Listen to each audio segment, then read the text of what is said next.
As you're building out your Canvas course, you have the option to add or remove modules or weekly topics from your modules page. Start by visiting your desired Canvas course and going to the modules page. On this page, you will see a few default modules. These include Welcome, Course Information, Week Topic 1, and go all the way up to Week Topic 4. You can add new weekly topics, or you can remove the ones that already exist. In order to add weekly topics or modules, scroll to the top of the modules page and click Add Module. Enter a name for this module. Please note that at CCS, our semesters are longer than 4 weeks long. So if you like having a module for each week, you will want to add modules for each of the weeks of the semester. In this example, we've titled our module Week 5. Once you've added your module title, find and click Add Module.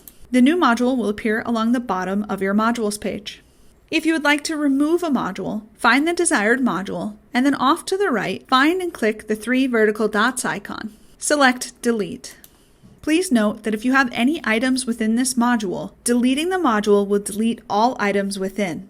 That includes pages, assignments, or any other item you've added to that module. For that reason, Canvas will ask if you are sure you want to delete the module. If you're sure you'd like to delete that module and all items within it, press OK. If you don't want to delete the items, press Cancel. Once you've deleted the module, it will now be removed from your modules page. And this is adding and removing modules or weekly topics from your Canvas modules page.